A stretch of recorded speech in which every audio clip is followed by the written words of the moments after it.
ادھر آگے دیکھتے ہیں. ہو گئی ریکارڈنگ شروع.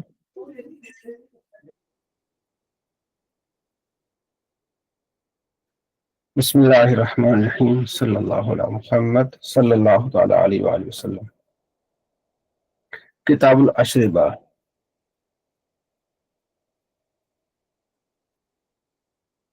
حضرت علی بن ٹھیک ہے میں تھوڑا سا اس میں ایک اور چیز بھی ہے. بسم اللہ الرحمن الرحیم صلی اللہ علی محمد صلی اللہ تعالی علیہ وآلہ وسلم. کتاب الاشربہ. صحیح مسلم حضرت علی بن ابی طالب رضی اللہ تعالیٰ عنہ سے روایت ہے کہ غزوہ بدر میں مجھے ایک اونٹنی میرے حصے میں آئی تو نبی صلی اللہ تعالی علیہ وآلہ وسلم نے مجھے ایک اور اونٹنی عطا فرمائی. اگلی روایت میں ہے کہ خمس میں سے ایک اونٹنی مجھے عطا فرمائی. تو میرا نکاح ہو چکا تھا حضرت سیدہ فاطمہ رضی اللہ تعالی عنہ سے. تو میں نے چاہا کہ اب جو ہے وہ رخصتی ہو اور میں اذخر گھاس جو ہے وہ کاٹ کے تو ولیمے کی میں تیاری کر رہا تھا. تو ایک انصاری کو کہا کہ آپ میرے ساتھ چلیں اور اذخر گھاس جو ہے وہ ہم باہر سے جنگلوں سے کاٹ کے آتے ہیں. اور ایک سنار کو بھی ہم نے لے لیا بنو کین کا. وہ اذخر گھاس جو ہے وہ سنار جو ہے نا وہ اس کو جلاتے تھے اور پھر اس میں اپنا سونا وغیرہ تھپاتے تھے. تو لوگ کاٹ کے پھر ان کو بیچتے تھے.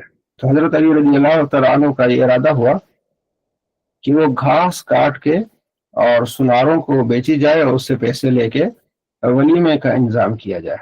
کہتے ہیں 2 اونٹنیاں تھیں میرے پاس. میں نے جا کے انصاری صحابہ جو صحابی تھا اس کو کہا کہ آپ میرے ساتھ چلیں.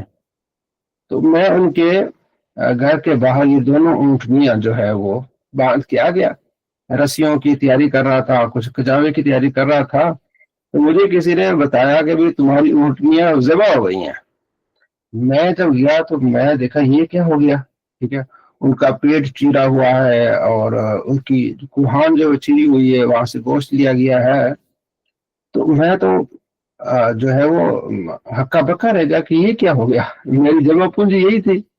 تو مجھے پتا چلا کہ اگلے ہی گھر میں حضرت حمزہ رضی اللہ تعالیٰ عنہ جو نبی صلی اللہ تعالیٰ علیہ وآلہ وسلم کی چچا ہیں, وہ شراب پی کے بیٹھے ہوئے ہیں اور وہاں ایک عورت جو ہے وہ گانا گا رہی ہے اور اس نے ایک شعر پڑھا ہے کہ حمزہ ان فربا اونٹنیوں کو ذبح کرنے کے لیے اٹھو.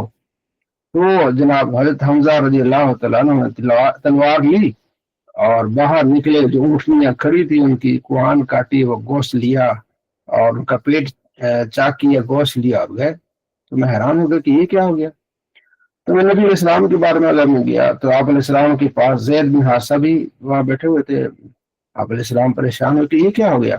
تو آپ علیہ السلام میرے ساتھ آئے, زید بن حارثہ بھی ساتھ آئے. تو ہم پھر اس گھر کی طرف آئے, دروازہ کھٹکھٹایا تو اجازت ملی. ہم اندر گئے, دیکھیں کہ واقعی وہ شراب پی کے بیٹھے ہوئے ہیں. تو آپ علیہ السلام سے پوچھا تو پہلے تو وہ دیکھتے رہے نبی علیہ السلام کو, پاؤں سے نیچے لے کر اوپر تک آپ علیہ السلام کو دیکھتے رہے اور کہا کہ تم میرے آبا اجداد کے غلام ہو.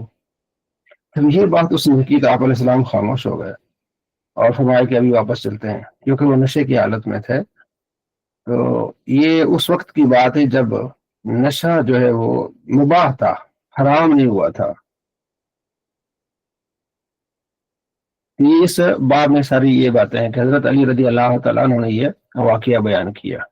اگلا جو باب ہے اس میں انس بن مالک رضی اللہ عنہ کہتے ہیں کہ میں اپنے کزنوں کو شراب پلا رہا تھا تو وہاں ایک ندا دینے والے نے ندا دی کہ شراب حرام ہو چکی ہے.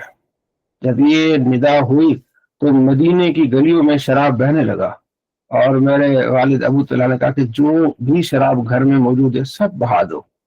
تو ہم نے پھر وہ ساری شراب کیا کر دی, بہا دی. پھر کسی نے کہا کہ ان صحابہ کا کیا بنے گا جن کے پیٹ میں یہ شراب تھی اور وہ شہید ہوئے. اللہ تبارک و تعالیٰ نے پھر قرآن پاک کی آیت نازل فرمائی کہ لیس علی الذین آمنوا وعملوا الصالحات جناح فیما طعموا.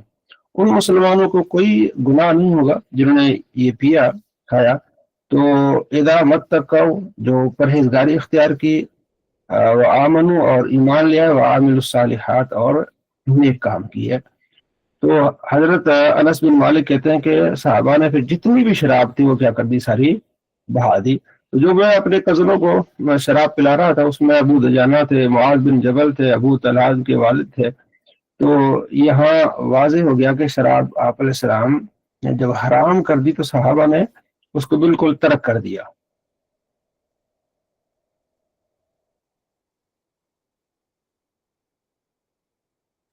اگلی روایت میں حضرت انس بن مالک رضی اللہ عنہ سے سوال کیا گیا کہ کیا ان نبی صلی اللہ علیہ وسلم سئل عن خمر تتخذ خلا، کہ آپ علیہ السلام سے یہ سوال کیا گیا ہے کہ شراب کو سرکہ بنایا جائے؟ فقال لا، تو حضرت انس نے کہا کہ یہ نبی علیہ السلام کو سوال نہیں ہوا۔ کہ ان میں سے بھی ہمارے جو فقہاء احناف ہے وہ کہتے ہیں شراب اگر سرکہ بن جائے تو کیونکہ وہ شراب والا معاملہ ختم ہو جاتا ہے تو اس لیے اس کو ہم استعمال کر سکتے ہیں۔ ابو ہریرہ رضی اللہ عنہ بیان کرتے ہیں کہ آپ علیہ السلام فرماتے ہیں الخمر من ہاتین الشجرتین، شراب ان دو درختوں سے بنتی ہے، النخل والعنب، کھجور کا درخت اور انگور کا درخت۔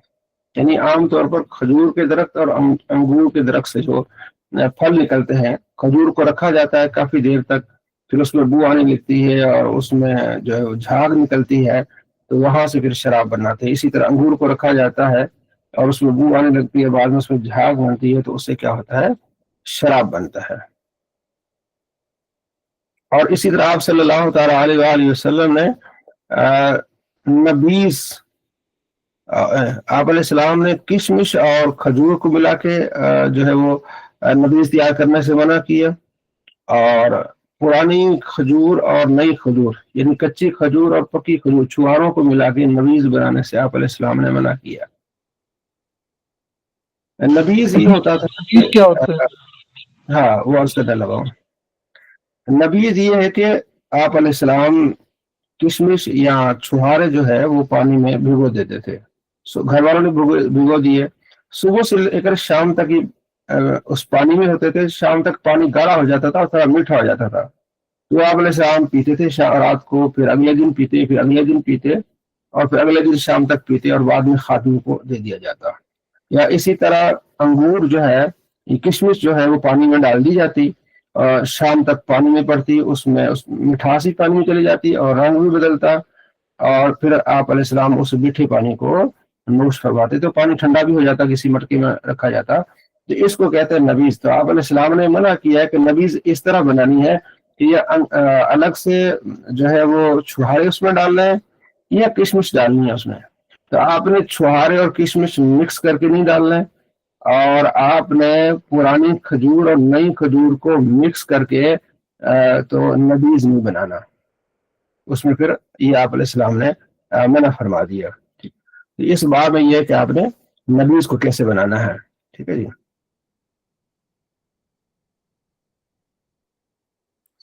اگلا باب یہ کہ آپ صلی اللہ تعالیٰ علیہ وآلہ وسلم نے حضرت ابو ہریرہ رضی اللہ تعالیٰ عنہ سے روایت ہے کہ آپ صلی اللہ تعالیٰ علیہ وآلہ وسلم نے کچھ برتن ہیں جس میں نبیذ بنانے سے آپ علیہ السلام نے منع کیا ہے۔ کدو کا برتن ہے، اس وقت بناتے تھے، کھوکھلے کدو کا، سبز گڑوں کے برتن، کھوکھلے جو ہے وہ گھڑے لکڑی کے برتن، اسی طرح کچھ ایسے برتن تھے جن کو کلی دی جاتی تھی، ان برتنوں میں نبیذ بنانے سے آپ صلی اللہ تعالیٰ علیہ وآلہ وسلم نے منع کیا۔ مزفت، حنتم، نکیر، ٹھیک ہے، مزفت اس برتن کو کہتے تھے جس میں جو کدو، کھوکھلے کدو یعنی کدو سوکھ جاتا ہے نا، اس میں سے اندر سے بیج وغیرہ نکال کے تو پھر ارد گرد جو ہے کچھ لکڑی وغیرہ اس کو یا تار سے اس کو پکا کرتے تھے۔ اس طرح ہم سبز گڑے، نکیر جو ہے کھوکھلی لکڑی جو ہوتی ہے، موٹی لکڑی کی، اس کو چیر کے ہر چیز نکال کے پھر کھوکھلی لکڑی سے جو ہے نا وہ برتن بنائے جاتے تھے۔ تو آپ علیہ السلام نے منع کیا کہ ان برتنوں میں آپ نے نبیذ نہیں بنانا، صرف آپ نے مشق میں، جو مشق ہوتی تھی نا چمڑے کی، اس میں آپ نے نبیذ بنانا ہے۔ یہ آپ صلی اللہ تعالیٰ علیہ وآلہ وسلم نے منع کیا۔ بعد میں آپ صلی اللہ تعالیٰ علیہ وآلہ وسلم نے اس کی اجازت دی کہ آپ جو ہے نا وہ تمام برتنوں میں، ٹھیک ہے، آپ بنا سکتے ہو۔ کم تو نہیں تو کم الاشربہ فی ظروف العدمی، میں نے منع کیا تھا چمڑے کے برتنوں میں. ایک میں کہ صرف مشق کے لائق کسی بھی برتن میں آپ نے جو ہے نبی نہیں بنانی. تو اب آپ علیہ السلام نے فاشربوا فی کل غیر اللہ تشرب مسکرا، آپ نے تمام برتنوں میں اپنا نبی بنا سکتے ہیں، صرف وہ چیز مت بنائے جو نشہ آور ہو. نشہ آور کلو شراب اسکر فہو حرام، ٹھیک ہے، ہر وہ مشروب جو نشہ آور ہو وہ کیا ہے، وہ حرام ہے. وہ آپ صلی اللہ تعالیٰ علیہ وآلہ وسلم نے حرام فرما دیا. آپ صلی اللہ تعالیٰ علیہ وآلہ وسلم نے حضرت ابو موسیٰ اشعری رضی اللہ تعالیٰ عنہ اور معاذ بن جبل رضی اللہ تعالیٰ عنہ کو یمن کی طرف بھیجا، اور آپ صلی اللہ تعالیٰ علیہ وآلہ وسلم نے انہیں تعلیم دی کہ لوگوں کو بلانا ہے، دعوت دینا ہے، بشرا اور خوشخبری دینی ہے، ان کو نفرت نہیں دلانی، میسرا ان کے لیے آسانی پیدا کرنی ہے، ان کے لیے تنگی پیدا نہیں کرنی ہے، اور انہیں علم سکھانا ہے. تو انہوں نے آ کے پھر عرض کیا رسول اللہ کہ وہاں جو ہے کچھ لوگ شہد سے پھر آگے کچھ مشروب بناتے ہیں، اور اسی طرح جب سے کچھ مشروب بناتے ہیں، اس کے بارے میں آپ کیا ارشاد فرماتے ہیں؟ تو آپ ارشاد فرماتے ہیں اگر اس میں نشہ اور چیز آ جاتی ہے، نشہ آ جاتا ہے جو نماز سے روک لے، تو پھر وہ کیا ہے، وہ حرام ہے. تو آپ نے آگے پھر اصول بتا دیا کہ ہر نشہ آور چیز کیا ہے، وہ شراب ہے، اور شراب کیا ہے، حرام ہے. جی مفتی صاحب آپ فرما رہے ہر نشہ آور چیز جو ہے حرام ہے، تو مفتی صاحب اس میں پھر دوسری چیزیں بھی ساری آ جاتی ہیں، جیسے پان ہو گیا، گٹکا، اور یہ سگریٹ ہو گئی، اور حکا ہو گیا، تو یہ بھی ساری چیزیں اسی میں آ جاتی ہیں. اسی میں اس میں نشہ نہیں، تو اس میں تھوڑی سی غنودگی ہوتی ہے، یا ایسے ایک وہ ہوتا ہے ایسا ایک چاشنی یا سمجھے کہ لذت ہوتی ہے، ٹھیک ہے جی. وہ نشہ جو نماز میں آدمی کی ذہن کو تبدیل کر لے، پتہ نہ چلے کتنی رکعتیں پڑھ لی ہیں، جیسے پیچھے ہے نا کہ نماز میں کیا کر دے، آپ کی نماز کو خراب کر دے. تو جیسے اس لیے مفتی صاحب یہ جی جی سر جیسے یہ لوگ جو نسوار کھاتے وہ روزہ نہیں رکھتے، سگریٹ پینے والے روزہ نہیں رکھتے کہ ہم نہیں رکھ سکتے، ہم سے برداشت نہیں ہوتا ہے کیونکہ ہمیں پینی ہوتی ہے، نسوار رکھنی ہوتی ہے، روزہ چھوڑ دیتے ہیں، تو یہ بھی تو اسی میں آتی ہے سب. یہ نہیں، وہ اسی میں نہیں آتی، اس کو مکروہ کہا گیا ہے. اپنا سگریٹ کو مکروہ کہا گیا یہ کہ اس میں جو ہے وہ مال کا ضیاء ہے، باقی اس نشے کی اس تعریف پر یہ نہیں ہو سکتی. باقی وہ نہیں جو رکھتے، بہت سارے ایسے لوگ ہیں جو رکھتے ہیں، سگریٹ پیتے ہیں اور روزہ رکھتے ہیں، بس وہ جو سستی کرنے والے ہیں وہ ایک بہانہ بنا لیتے ہیں، جی ادروائز ایسی کوئی بات نہیں ہے. جی جی جی